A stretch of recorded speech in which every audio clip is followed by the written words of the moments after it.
ಮತ್ತೊಂದು ಈ ತೀರ್ಥ ನೀವು ಅಧಿಗಳಿಗೆ ಮುಳ್ಳಿನ ಸದೃಶ ಅದು ನನಗೆ ಗೊತ್ತುಂಟು. ಹಾಗಂತ ನೀವು ಶಾಲಾರ್ಥಿ ಅಂತ ನಮಗೆ ಸಂತೋಷ ಯಾಕೆ? ತಣಿದವರಿಗೆ ತಾವು ನೆರಳಾದ ಪೂರ್ವವಿಯೂ ಶಲ್ಯ ಶಾಲಾವಾಗಿ ಪರಿಣಮಿಸಿದೆ ಅಂತಾದ್ರೆ ನಮಗೆ ಸಂತೋಷ ಇದ್ದಿತ್ತು. ಅದೇನು ಮಾಡೋಣ ಹೇಳಿ, ಶಾಲೆಗೆ ಬೆಲೆ ಬರುವುದಿಲ್ಲ ಹೇಳಿದ್ರೆ ಆ ಶಾಲೆಯ ತಲೆಗೆ ಕಟ್ಟಿದಾಗ ಅದು ಮುಂದಾಸೆ, ಹೆಗಲ ಮೇಲೆ ಬಿಸಿಕೊಂಡರೆ ಶಲ್ಯ, ಸ್ವಂತಕ್ಕೆ ಕಟ್ಟಿದ್ದು ಅಂತಾದ್ರೆ ಮಾನವನ್ನು ಮುಚ್ಚಿಕೊಳ್ಳಬೇಕನ್ನು ಬಳಸಿಕೊಳ್ಳುವುದು ಪತ್ರಗಳನ್ನು ಮಾಡಿ ಭಾವಿಸಿಕೊಳ್ಳುವುದು ನಿಜ. ಈ ಮೂರನ್ನು ಹೊರತುಪಡಿಸಿ ಅದೇ ಸುಂದರವಾದಂತ ಉತ್ತಮವಾದಂತ ಅಭದ್ರವಾದಂತ ಶಲ್ಯವನ್ನ ನೆಲವರಸುವುದಕ್ಕೆ ಬಳಸಿದರೆ ಏನಾದಿತ್ತು ಹೇಳಿ?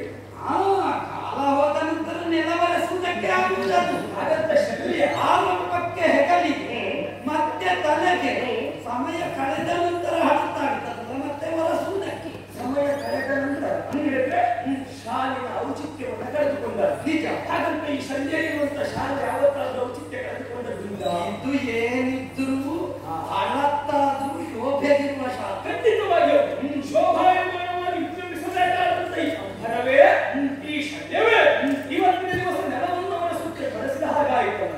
ಹೇಗೋ ನೀವು ಸಾರಥ್ಯವನ್ನು ವಹಿಸಿಕೊಂಡು ಬಂದದ್ದು ಭೂನಾಥರಾದಂತ ನೀವು ಇಂಥದ್ದೊಂದು ಹೀನ ಕೃತ್ಯವನ್ನು ಮಾಡುವಲ್ಲಿ ಮುಂದಾಗಿದ್ದೀರಿ. ಉಪತಿಗಳೇ ಏನು 1 ಲಕ್ಷ ಸೇನಾಬಲವನ್ನು ಕೊಡಿಕೊಂಡು ಮಥುರಾ ದೇಶವನ್ನು ಬಿಟ್ಟು ಬಂದಿದ್ದೀರಿ. ನಿಜ. ಯಾಕೆ ಕರೀತೆ? ಹಸ್ತಿನಾವತಿಯ ಧರ್ಮಸಿಂಹಾಸನದಲ್ಲಿ ಧರ್ಮರಾಯನ ಆಡಳಿತವನ್ನು ಕಾಣಬೇಕೆನ್ನುವ ಕಾರಣಕ್ಕಾಗಿ ಹೊರಟು ಬಂದು ನಿಜ.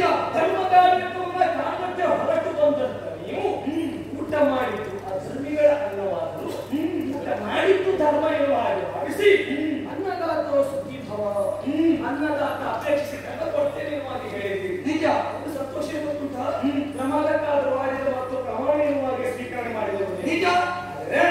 ಮಾತು ಕಟ್ಟ ನಿಮಗೆ ನೆನಪಿರಬೇಕು, ಮಾತು ಪಡೆದವನಿಗೂ ನೆನಪಿರಬೇಕು. ಸರಿ, ಅವರಿಬ್ಬರು ನಿಮ್ಮನ್ನು ಪಡೆದುಕೊಳ್ಳುವಲ್ಲಿ ಹೇಗೆ ನಿಮ್ಮನ್ನ ನೇಮಿಸಿಕೊಂಡಿದ್ದಾರೆ ಎನ್ನುವುದನ್ನು ಅವರು ಅರ್ಥ ಮಾಡಿಕೊಂಡರೆ ಸಾಮಾನ್ಯ ಒಬ್ಬ ಸೂಕ್ತ ಪಾಲಿಕ ಪುತ್ರನ ರಥಕ್ಕೆ ಸಾರಥ್ಯವನ್ನು ಮಾಡಿಕೊಂಡು ಬಂದಿದ್ದೀರಲ್ಲ ಉಪತಿಗಳೇ, ಕರ್ಣ ಸಾರಥ್ಯವನ್ನು ಮಾಡಬೇಕಾದ ಈ ಹೀನ ಕೃತ್ಯ, ಹೀನಮಯವಾದ ಸ್ಥಿತಿ ಏನೆಲ್ಲ ಉಪತಿಗಳೇ ಯಾಕಿದಲ್ಲ?